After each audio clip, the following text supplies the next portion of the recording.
Hi ಎಲ್ಲರಿಗೂ ಬೆಳಗಿನ ಶುಭೋದಯ. ಇದು ನನ್ನ ಡೇ 24ನ ವ್ಲಾಗ್ ಆಗಿರುತ್ತೆ. ಸೊ ನಾನು ಪ್ರೆಸೆಂಟ್ಲಿ ಊರಲ್ಲಿರೋದ್ರಿಂದ ಇಲ್ಲಂತೂ ಲಿಟ್ರಲಿ ಯಾವುದೇ ರೀತಿ ನೆಟ್ವರ್ಕ್ ಅಂತೂ ಸಿಗೋದಿಲ್ಲ. ಸೊ ಹಾಗಾಗಿ 3 ಡೇಸಿಂದ ಯಾವುದೇ ರೀತಿ ರೀಲ್ಸ್ ಆಗಲಿ ಏನಾಗಲಿ ಪೋಸ್ಟ್ ಮಾಡಿರಲಿಲ್ಲ.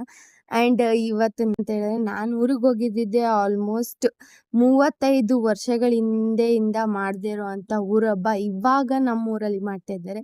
ಹಾಗಾಗಿ ಕಂಪ್ಲೀಟ್ ಫ್ಯಾಮಿಲಿ ಎಲ್ಲ ನಾವು ಸೇರಿದ್ವಿ. ತುಂಬಾ ಅಂದ್ರೆ ತುಂಬಾ ಮಸ್ತಾಗಿ ಎಂಜಾಯ್ ಮಾಡಿದ್ವಿ. ಮತ್ತೆ ನಾವೆಲ್ಲ ಬೆಳಗ್ಗೆ ಎದ್ದಿದ ತಕ್ಷಣ ಫ್ರೆಶ್ ಅಪ್ ಆಗಿ ಕೊಂಡ ಇತ್ತು, ಅದೆಲ್ಲ ನೋಡಿ ಮುಗಿಸ್ಕೊಂಡು ಹಾಗೆ ಮನೆ ಹತ್ರ ಮೆರವಣಿಗೆ ಬಂದಿತ್ತು. ಅದನ್ನೆಲ್ಲ ನೋಡಾದ್ಮೇಲೆ ಮತ್ತೆ ನಾಳೆ ಬೆಳಿಗ್ಗೆ ಅಡುಗೆಗೋಸ್ಕರ ಎಲ್ಲರೂ ರೆಡಿ ಮಾಡ್ಕೊತಾ ಇದ್ರು.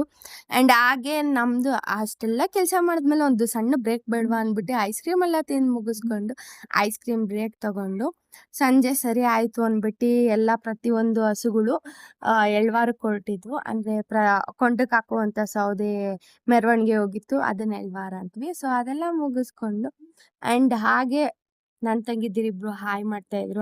ಆ್ಯಂಡ್ ಪ್ರತಿಯೊಬ್ಬರು ಮನೆಗೂ ಹೋಗಿ ಯಾವ ರೀತಿ ಆ ದೇವರಿಗೆ ಅಂದರೆ ಹಸುಗಳಿಗೆ ಪೂಜೆ ಮಾಡಿ ದೇವಸ್ಥಾನದ ಹತ್ರ ಕಳಿಸ್ತಾರೋ ಅದೇ ರೀತಿ ನಮ್ಮ ಮನೆ ಹತ್ರನೂ ಬಂದಿತ್ತು. ನಾವು ಕೂಡ ಪೂಜೆ ಮಾಡಿ ಹಸುಗಳ್ನ ದೇವಸ್ಥಾನದ ಹತ್ರವರೆಗೂ ಬಿಟ್ಟು ಬಂದ್ವಿ. ಆ್ಯಂಡ್ ಅಲ್ಲಿದ್ದಂಥ ಮೆರವಣಿಗೆ ಎಲ್ಲ ನೋಡಿಕೊಂಡು ಹಂಗೆ ಒಂದೆರಡು ತಮಟೆ ಬೀಚ್ ಕೇಳ್ಕೊಂಡು ಮನೆಗೆ ಬಂದಾಗೇನೆ ಆಲ್ಮೋಸ್ಟ್ 12 ಗಂಟೆ ಆಗಿಬಿಟ್ಟಿತ್ತು.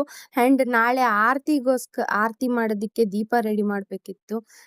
ಅದಕ್ಕೆ ಸರಿ ಆಯ್ತಂತ ಹೇಳಿ ನಾನು ನಮ್ಮೂರ ಹಬ್ಬದಲ್ಲಿ ಮಾಡಿದ್ದಿದ್ದು ಆರತಿ ನೋಡಿ ಸರಿ ಆಯಿತು ನೀನೇ ಪ್ಲಾನ್ ಕೊಡು ಅಂತ ಹೇಳಿ ಈ ರೀತಿ ಎಷ್ಟು ಚೆನ್ನಾಗಿ ಆರತಿ ರೆಡಿ ಮಾಡಿದ್ದೀನಿ ನೋಡಿ, ಈ ರೀತಿ ಕಾಣ್ತಾ ಇತ್ತು. ಆ್ಯಂಡ್ ನಮ್ಮ ತಂಗಿ ರಂಗೋಲಿ ಬಿಡ್ತಾ ಇದ್ಲು.